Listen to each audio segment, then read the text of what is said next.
Nick Saban's upset because kids went to Texas A&M instead of Alabama, or this crisis is that kids are going to A&M and not Alabama. They're still going to play college football. Or Travis Hunter's, he needs to go to our school, not Jackson's. Who cares? He's spreading. The talent is spreading out.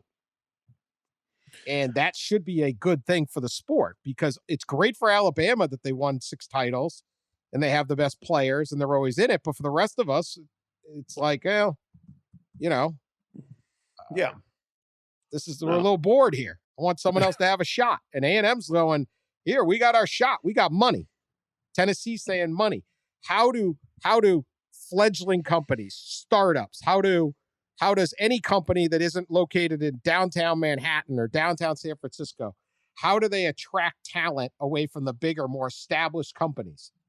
They pay them. How do you retain talent in business? You pay them more. And that's what's going on here, is other places are able to use money above board and say, come to our place. And you sit there and say, you know what? Yeah, Alabama's program is better than A&M's program.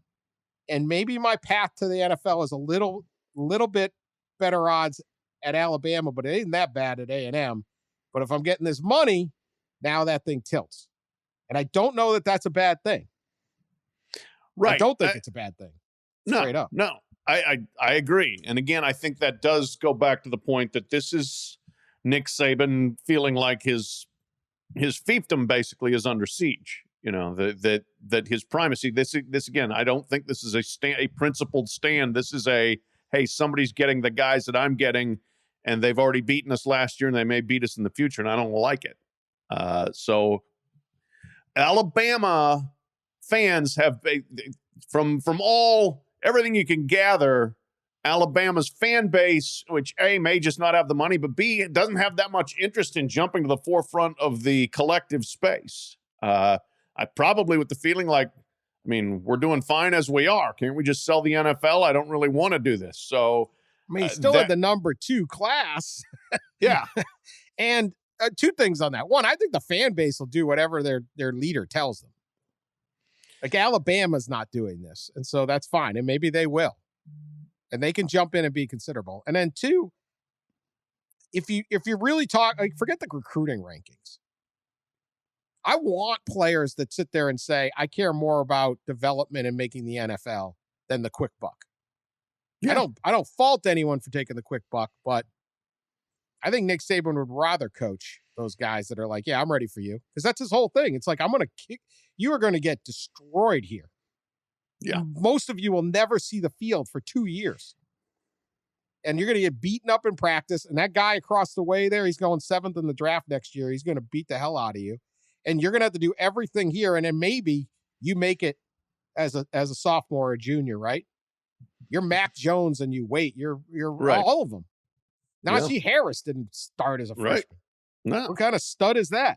So it's like, that's how Alabama builds it. And those guys that want that competition and want that struggle go there.